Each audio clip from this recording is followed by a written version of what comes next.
Assalamualaikum warahmatullahi wabarakatuh. Kembali lagi bersama saya Bahrudin. Dalam video kali ini, Mimin mau sharing sesuatu yang sudah tak asing lagi. Hampir setiap hari atau bahkan setiap waktu membacanya. Tahu nggak, kalau surat Al-Ikhlas itu mempunyai nama lain yang selain Al-Ikhlas. Jadi surat Al-Ikhlas punya nama lain teman-teman, yang banyaknya ada 20. Wow, banyak banget ya. Yang pertama, surat Al-Ikhlas. Kenapa dinamakan surat Al-Ikhlas? Padahal di dalamnya tidak ada lafaz Al-Ikhlas. Dikatakan oleh Abu Qutadah radhiallahu anhu, dinamakan Al-Ikhlas karena murni lillahi ta'ala. Tidak ada di dalamnya menyebutkan sedikit pun perkara dunia dan akhirat.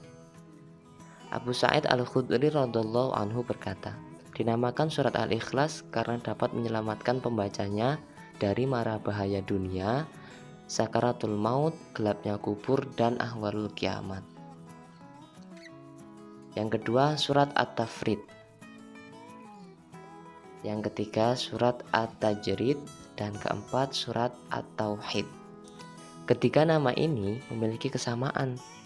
Disebut demikian karena dalam surat tersebut tidak menyebutkan apapun kecuali sifat Allah as-salbiyah, yaitu sifat-sifat Allah yang menafikan sesuatu yang tidak layak bagi Allah. Yang mana sifat as-salbiyah tersebut adalah sifat keagungan. Barang siapa beriktikad terhadap sifat itu, maka ia ikhlas atau loyal dalam agama Allah. Dan barang siapa yang meninggal dalam keadaan membawa sifat tersebut, maka ia akan selamat dari neraka. Yang kelima disebut surat An-Najah. Dinamakan demikian karena surat tersebut dapat menyelamatkan di dunia dan di akhirat dari berbagai macam bala. Misalkan, dengan kalimat tauhid aman dari pedang atau diperangi dan membayar pajak bagi kafir zimmi, dan di akhirat selamat dari neraka. Keenam, disebut surat Al-Wilayah. Diriwayatkan di sebagian hadis, seorang laki-laki hendak sholat sunnah fajar. Kemudian ia takbir dan membaca Al-Fatihah. Nabi SAW bersabda kepadanya, "Berpalinglah, bebaskan dirimu dari syirik." Maka laki-laki itu membaca surat Al-Kafirun. Ketika berdiri di rakaat kedua, laki-laki itu membaca Al-Fatihah. Dan Nabi SAW bersabda, "Berpalinglah." Maka laki-laki itu membaca surat Al-Ikhlas. Ketujuh, disebut surat An-Nisbat. Disebut surat An-Nisbat karena orang-orang musyrik berkata kepada Nabi SAW, "Nisbatkanlah Tuhanmu pada kami." Kemudian Allah menurunkan surat itu. Dan diriwayatkan dari Nabi SAW bersabda, segala sesuatu ada nisbatnya, dan nisbatnya Allah adalah Qul huwallahu ahad, Allahus samad. 8. Surat Al-Ma'rifah.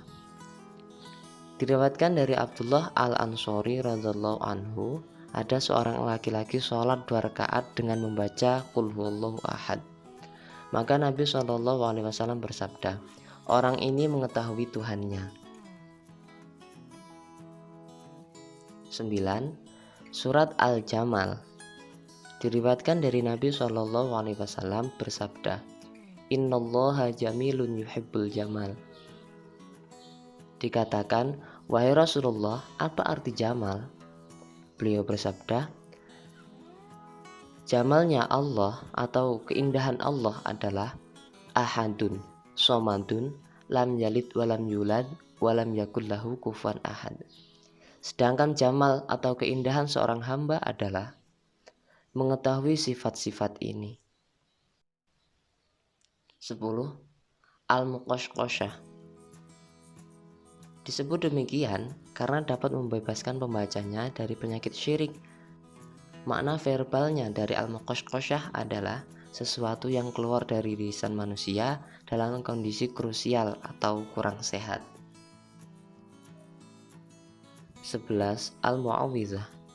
Dinamakan demikian diriwayatkan Nabi SAW bersabda kepada Sayyidina Ali bin Abi Thalib radhiyallahu anhu ketika memboyong atau menikahi Fatimah radhiyallahu anha, mintalah perlindungan dengan membaca Qul huwallahu ahad, Qul a'udzu birabbil falaq, dan Qul a'udzu birabbin nas. Tidak ada lafaz perlindungan yang lebih baik dari ketiganya. Dan dalam kitab Durrun Nazim dari Utsman bin Affan radhiyallahu anhu berkata, ketika aku sakit, Rasulullah SAW menjengukku dan beliau berdoa, Bismillahirrahmanirrahim, a'idzuka billahil wahidis shomadi alladzi lam yalid walam yulad walam yakul lahu kufuwan ahad min syarri ma tajidu min adza. Kemudian beliau berdiri dan bersabda, mintalah perlindungan dengan ketiga lafaz tadi, wahai Utsman. Tidak ada kalimat atau lafaz perlindungan yang lebih baik daripada ketiganya. 12. As-Somad. Disebut demikian karena di dalamnya terdapat lafaz As-Somad seperti penyebutan atau penamaan surat Ibrahim dan surat Muhammad. 13. Al-Asas. Diriwayatkan dari Qutadah dari Anas radhiyallahu anhuma, dari Nabi SAW bersabda, 7 langit dan 7 bumi didasari oleh firman Allah, Qul huwallahu ahad. Karena apabila Tuhan ada 2 atau 3, menjadi sebab kehancuran dunia dengan dalil lau kana fihi ma'alihatun illallah la fasadata. 14. Al-Mani'ah. Diriwayatkan dari Dhahak bin Mazahim dari Ibnu Abbas radhiyallahu anhuma, Allah Subhanahu wa taala berfirman kepada Nabi SAW di malam Mi'raj, Aku memberimu surat Al-Ikhlas, itu adalah pencegah siksa kubur dan penyelamat dari neraka. 15. Al-Muhdharah. Dinamakan demikian karena surat ini ketika dibaca, malaikat hadir atau datang untuk mendengarkannya. 16. Al-Munfirah. Dinamakan demikian karena ketika dibaca, syaitan melarikan diri ketakutan. 17. Baro'ah. Dinamakan demikian karena surat ini dapat membebaskan dari syirik. Diriwayatkan dari Nabi SAW, barang siapa membaca Qul huwallahu ahad dalam sholat atau bukan, maka Allah membebaskannya dari neraka. 18. Al-Muzakarah. Dinamakan demikian karena surat ini mengingatkan seorang hamba akan sucinya tauhid. 19. An-Nur. Diriwayatkan dari Nabi SAW, segala sesuatu memiliki nur atau cahaya, sedangkan nurnya Al-Quran adalah Qul huwallahu ahad. Contohnya, nurnya manusia adalah anggota tubuh yang paling kecil, yaitu pupil mata. Surat ini terhadap Al-Quran seperti halnya pupil mata terhadap manusia. 20. Al-Aman. Nabi SAW bercerita, Allah Subhanahu wa ta'ala berfirman, La ilaha illallah adalah bentengku, barang siapa yang memasukinya maka aman dari siksaku. Berikut 20 nama-nama lain surat Al-Ikhlas, semoga bermanfaat dan menambah pengetahuan. Like jika suka dengan video ini, dislike aja kalau nggak suka. Sampai jumpa di video selanjutnya.